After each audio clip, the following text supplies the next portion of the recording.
C'est toujours un privilège pour nous de pouvoir parler au nom de Dieu. Nous n'avons aucun mérite, mais c'est une grâce, c'est une faveur. Et chaque fois que je dois prendre la parole au nom de Dieu, je songe toujours à ce verset de Paul où il est dit « Je traite durement mon corps et je le tiens assujetti de peur qu'après avoir prêché aux autres, je ne sois pas disqualifié. » C'est une grande responsabilité que nous avons de pouvoir parler au nom de Dieu, de pouvoir parler au peuple de Dieu, de pouvoir enseigner la parole. Et l'apôtre Jacques va nous dire, ne sois pas prompt à enseigner, ne sois pas prompt. Alors, il faut prendre son temps. Ce matin, j'ai été vraiment attiré par plusieurs passages lorsque sœur Berline m'a dit que c'est moi qui suis responsable de la prédication. Pour ce matin, en ce samedi qui précède la Sainte Seine. Alors, mon regard était sur Psaume 13, où David ne cessait de dire « jusque à quand ?» Et il a terminé le psaume en disant que la bonté de l'Éternel, j'ai de l'allégresse dans le cœur à cause de son salut. Il a commencé le psaume en questionnant Dieu. Jusque à quand cesseras-tu de ne pas répondre à mes prières? Et à la fin, il a conclu sur une bonne note. J'ai été partagé également avec la prière sacerdotale, Jean chapitre 17. Et enfin, le Seigneur m'a dirigé, l'Esprit m'a dirigé dans un texte peut-être qui n'a pas rapport avec ce que nous sommes en train de vivre, c'est la prière. C'est un temps où nous aurions dû parler de la consolation, du réconfort, de tout, mais c'est dans Jean chapitre 13 que nous allons partager ensemble la Bible, Jean chapitre 13, du verset 31 au verset 35. Jean chapitre 13.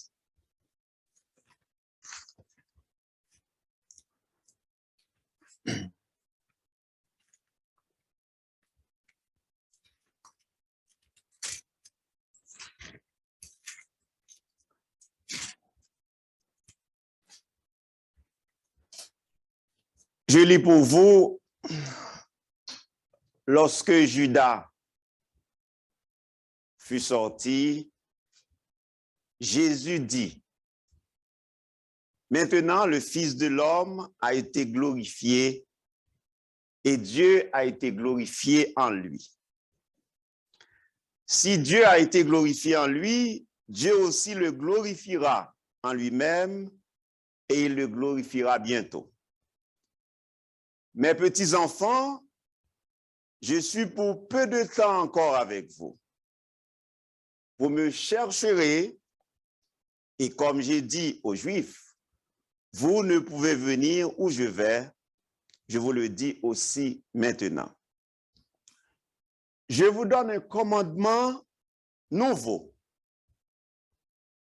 Aimez-vous les uns les autres, comme je vous ai aimé, vous aussi aimez-vous les uns les autres.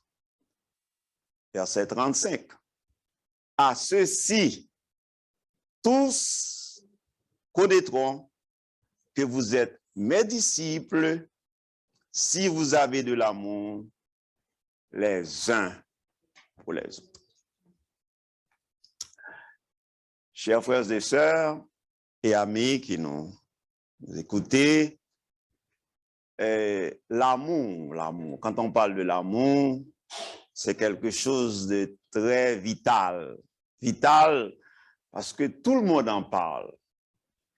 Que vous soyez petits enfants, jeunes, adultes, personnes qu'on dit d'âge respectable, les personnes âgées, les aînés, tout le monde en parle. Tout le monde, n'est-ce pas, veut de l'amour. Tout le monde a un vide qui est l'amour. Il veut de l'amour. Nous voulons de l'amour.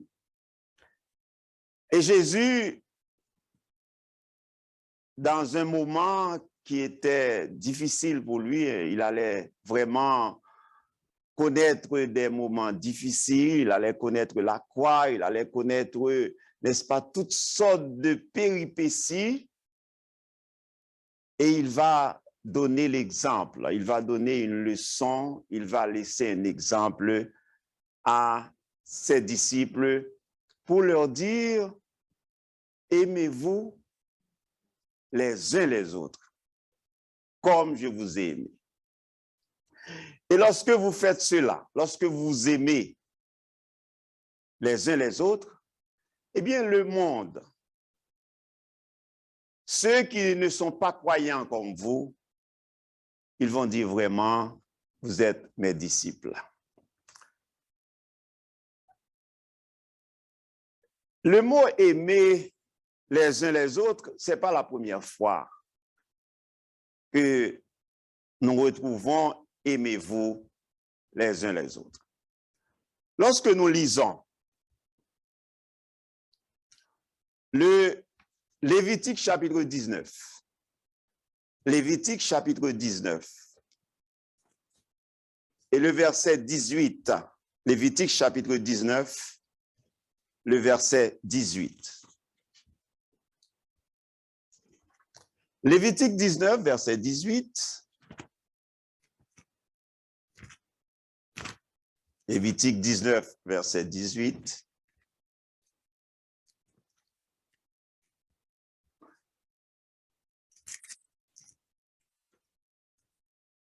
Nous lisons ce qui suit. Tu ne te vengeras point et tu ne garderas point de rancune contre les enfants de ton peuple. Tu aimeras ton prochain comme toi-même. Je suis l'Éternel. Pourquoi que ce commandement est nouveau alors que c'est presque la même chose qui a été dite dans Lévitique 19, verset 18. Lorsque je regarde le mot, qu'est-ce que cela veut dire nouveau, nouveau dans le dictionnaire? C'est un mot, ça veut dire quelque chose qui vient d'apparaître, quelque chose qui n'était pas là avant et que, n'est-ce pas, eh bien, maintenant, on l'a devant soi. Mais Jésus va dire de vous aimer les uns les autres, pas n'importe comment de vous aimer les uns les autres, mais de vous aimer les uns les autres comme je vous ai aimé. C'est là que ça devient nouveau.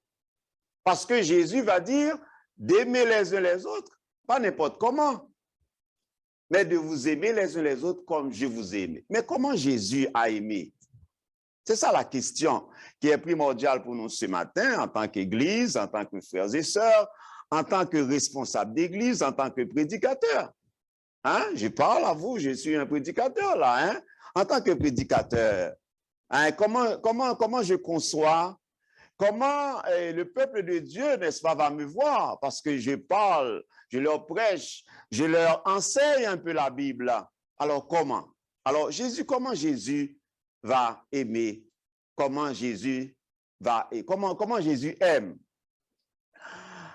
Alors que Jésus traversait un moment difficile, et dans le texte que nous avons lu,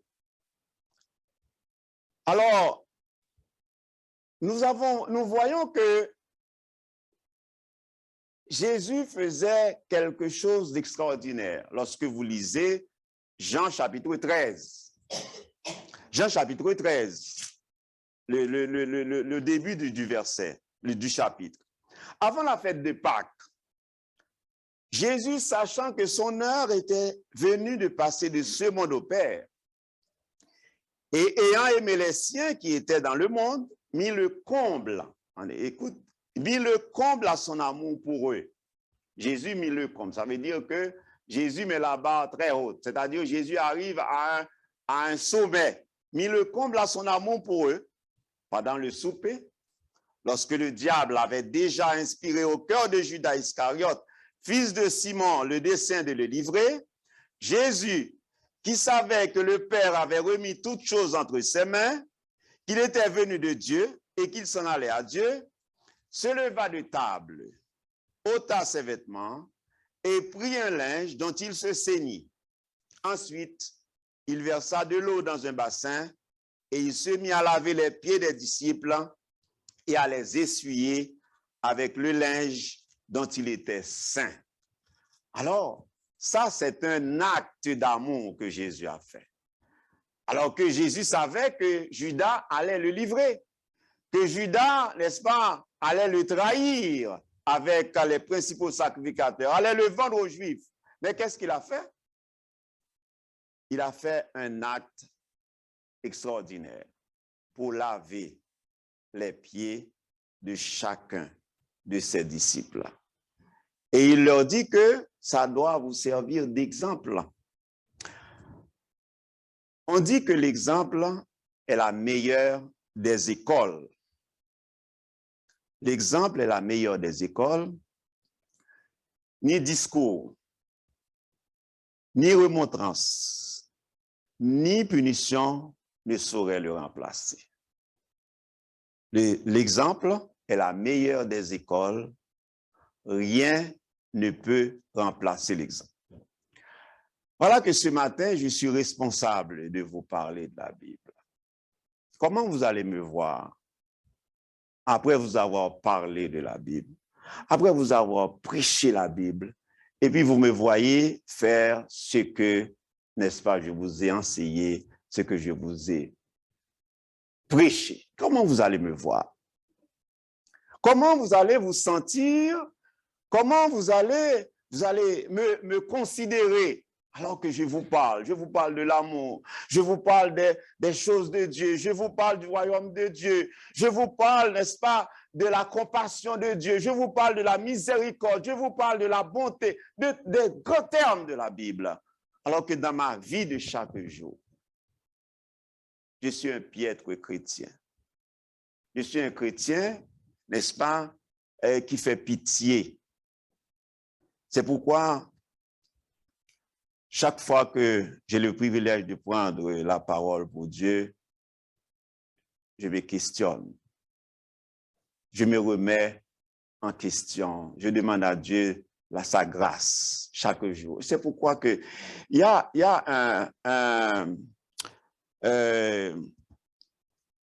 quelque part dans la Bible, on dit qu'on doit marcher avec circonspection. Paul qui l'a dit. Et il y a le mot m'échappe, mais une image qu'un prédicateur avait prise. C'est quelle image? Il a pris une tasse remplie d'eau pour marcher avec cette tasse, parce qu'il disait que c'est ainsi qu'on devrait marcher comme chrétien, avec circonspection, et que l'eau ne doit pas tomber. Alors, en tant que chrétiens, nous devons veiller sur nous-mêmes chaque jour, frères et sœurs. Nous devons faire tout ce que dans nos langages.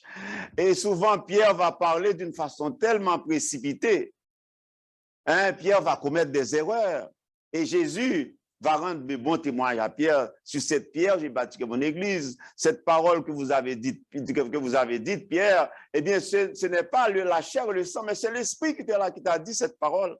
Alors que ce même Pierre, il va dire des choses que Jésus va dire, ôte-toi de moi, Satan, parce qu'il faut que j'aille sur la croix pour que le monde soit sauvé, pour que les péchés soient pardonnés. Alors que Pierre, pour lui, dans son élan de cœur, dans son caractère émotif et impulsif, alors il va dire, non Seigneur, ne fais pas ça. Chers amis, Jésus va nous demander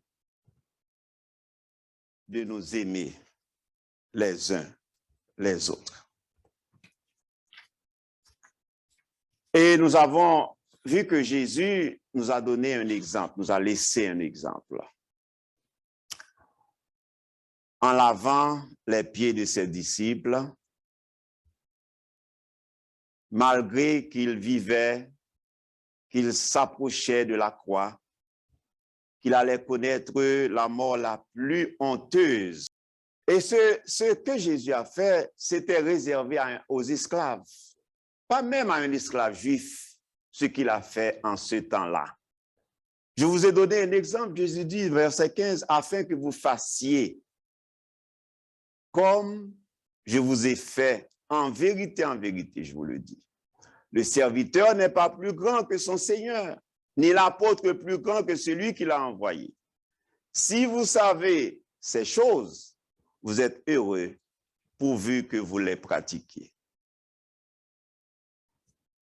Quelqu'un a dit, si 1 Corinthiens 13 est la description suprême de l'amour, le Seigneur Jésus-Christ est l'exemple suprême de l'amour. Jésus est l'exemple suprême dans le fait qu'il a donné sa vie en sacrifice pour le pardon des péchés de l'humanité. Il s'est humilié lui-même, selon Philippiens chapitre 2, se rendant obéissant jusqu'à la mort, même jusqu'à la mort de la croix. Comme Jean l'a écrit, nous avons connu l'amour en ce qu'il a donné sa vie pour nous, selon 1 Jean chapitre 3, verset 16. L'amour de Jésus est empreint d'humilité par le lavement des pieds des disciples. Le maître est plus grand, mais il a fait un geste que les leaders doivent pratiquer. Que frère Mario qui prêche ce matin doit pratiquer. Que n'importe qui se met devant pour enseigner, pour parler, pour diriger doit faire. Ce sont des exemples. Jésus, par ce commandement, a mis la barre haute. Oui. Et même très haute pour tous les croyants du monde entier. L'Église, nous parlons d'évangélisation du monde. Je crois que c'est un moyen qui s'offre à nous pour convaincre le monde. Le monde nous scrute, nous regarde avec attention. Le monde, c'est vrai qu'on va parler, on va leur parler de Dieu, mais parfois, ils se rient de nous, ils se moquent de nous, de notre comportement, de la façon que nous, en tant qu'Église, nous vivons. Et parfois, nous perdons certaines personnes, c'est à cause de nous, à cause de nos leaders. Nous n'avons pas pratiqué l'amour de Jésus dans l'Église. L'Église a une faiblesse, une grande faiblesse. Et l'amour, ça prend du sacrifice. On ne peut pas parler d'amour. C'est pourquoi quand j'étais leader de jeunes, j'ai dit aux jeunes, quelqu'un qui te dit qu'il t'aime, mais il faut qu'il y ait un peu de sacrifice. Il faut qu'il y ait un peu de pardon. Quelqu'un ne peut pas te dire, Jésus, il s'est sacrifié pour que le monde ait la vie. C'est son amour. Dieu a tellement aimé le monde qu'il a donné son Fils unique afin que quiconque croit en lui ne périsse point, mais qu'il ait la vie éternelle. Jésus a lancé à tous les croyants indistinctement, et surtout à nos leaders, nous qui prêchons sa parole, nous qui dirigeons, nous qui enseignons, nous qui proclamons cette parole. Jésus a mis la barre très haute. Quelqu'un du nom de Carson écrit ceci. Le commandement nouveau est suffisamment simple pour qu'un enfant le mémorise et l'apprécie à sa juste valeur. Suffisamment profond pour que le croyant le plus mûr éprouve à maintes reprises de la honte en constatant combien il le comprend mal et le met mal en pratique. Plus nous reconnaissons la profondeur de notre propre péché, plus nous reconnaissons l'amour du Sauveur. Plus l'amour du Sauveur nous enthousiasme, plus cette norme semble élevée. Plus sa norme semble élevée, plus nous reconnaissons dans notre égoïsme et notre égocentrisme inné la profondeur de notre péché. Avec une norme comme celle-là, aucun croyant attentionné ne pourra jamais dire de ce côté-ci de la parousie, je garde à la perfection la stipulation de base de la nouvelle alliance. Quelqu'un, il a dit que l'amour et le pardon sont les piliers du christianisme de la nouvelle alliance. Et si nous vraiment, nous sommes une église, on peut dire une petite église, une église qui commence, et moi, lorsque je devais venir ici, et on m'a donné un peu l'histoire de cette église, je dis c'est une église COVID, parce que je pense que cette église est née en 2019, hein, au moment où, parce que c'est COVID-19, dans ma tête, dans ma réflexion, je dis c'est une église COVID. Et lorsque le 4 décembre dernier, quand je suis venu ici, je dis que c'est une église qui a de l'avenir. Alors moi, dans ma tête, dans ma réflexion, parce que Dieu m'a béni depuis 40 ans, je travaille dans l'église, je vois ce qui se passe, je regarde, j'observe. Et lorsque je me rappelle qu'on m'avait demandé de parler, je dis j'observe parce que j'aime observer. J'aime regarder. J'aime comprendre avant d'agir. Et peut-être, ce n'est que ce matin que je vais remettre oui, comme membre de l'église. J'ai regardé, j'ai pesé, j'ai prié, je vois qu'il y a beaucoup d'avenir dans cette église. Mais pour avoir cet avenir, nous devons avoir beaucoup d'amour. Il y a déjà de l'amour. Il y a déjà de l'amour, mais il faut y en avoir davantage. Et ça repose surtout sur nous leaders. Je dis leaders, parce que vous êtes là, vous parlez, vous prêchez, vous dirigez, et vous consolez, vous réconfortez, les gens vous regardent. Les plus jeunes vous regardent. Les enfants vous regardent. Ils vous scrutent à la loupe. Chaque geste que vous faites, ils le voient. Ils disent, mais ce n'est pas ça que tel avait dit. Chers amis, vous et moi, nous avons une grande responsabilité envers le peuple de Dieu. Nous devons prier pour que Dieu nous aide à comprendre son amour pour nous, son amour pour l'humanité. Combien de jeunes nous avons mis dehors? Combien? Combien de gens qui ont faible dans la foi nous avons mis dehors par notre comportement? C'est vrai, nous avons de grands discours, de grandes paroles.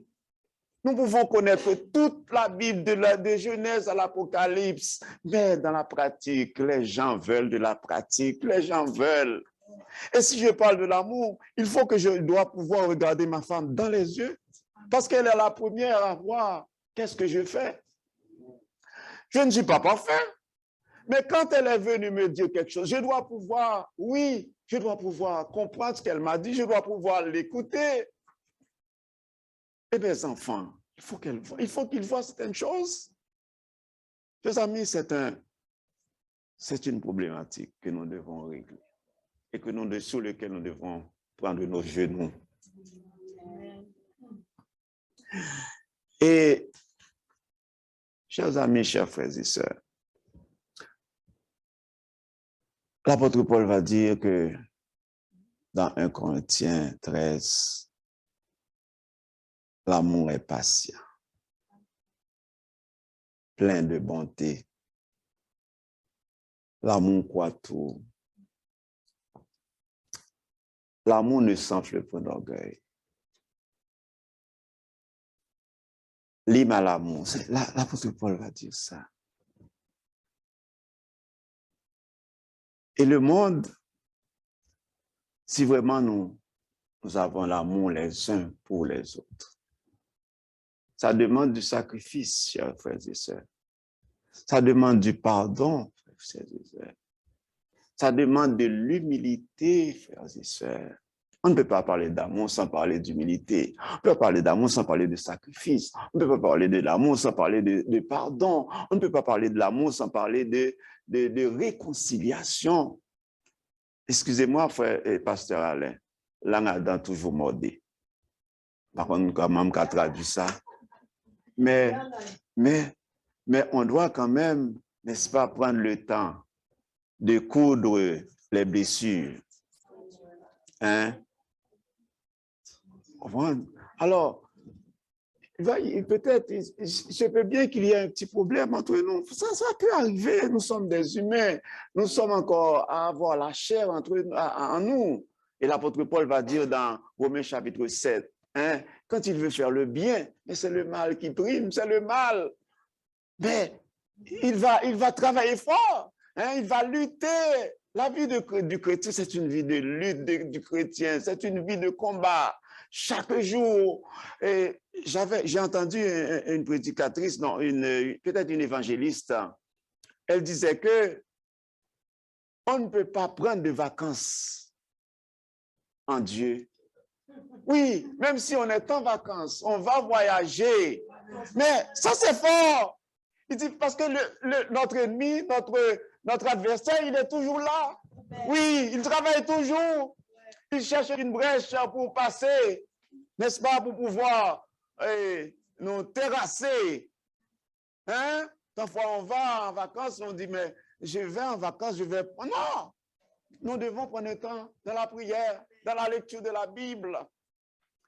Et nous devons faire ça, chers et sœurs. Nous devons travailler fort. Travailler avec tout le monde, comprendre tout le monde. Nous n'avons pas les mêmes caractères. Je pense que le caractère de Paul n'est pas celui de Timothée. Hein? Non, mais je ne pense pas. Pierre, ce n'est pas celui de Jean. Non, mais l'amour qui va les unir. L'amour va leur permettre de se comprendre. L'amour va leur permettre de s'accepter. L'amour va leur permettre de prier les uns pour les autres. L'amour, c'est l'amour. Cet amour-là que le monde cherche, que nous avons à notre portée. Nous devons cultiver cet amour pour que le monde puisse venir vers nous. Nous devons aller leur prêcher l'évangile, mais ils veulent voir l'amour. Les réseaux sociaux, c'est bon, mais ça va nous jouer des tours quand nous ne pouvons pas accomplir la parole de Dieu. Frères et sœurs, ça me tient à cœur que cette Église grandisse, que cette Église croisse, que des gens viennent à la conversion. Ça demande du travail. Et le 20, le 21 et le 22, nous avons une fin de semaine d'évangélisation. Ce n'est pas quelque chose qu'on doit dire tout le temps, mais dès qu'on parle des choses de Dieu, vous devez noter là, hein? On n'a pas donné aux responsables beaucoup de travail. Quelque chose qui lui dit, oh, moi j'ai mon calendrier avec moi, hein? Mon téléphone c'est mon calendrier. Hein? Chaque fois qu'on dit quelque chose, je note ici. Les responsables ont besoin du temps pour prier, pour se passer avec Dieu. On doit faire des efforts. L'amour est exigeant. L'amour demande du sacrifice. Nous devons être humbles. Nous devons nous pardonner les uns les autres parce que ça peut arriver que l'un a dent mordée. Excusez-moi, pasteur Alain, que l'un a dent mordée parce que notre...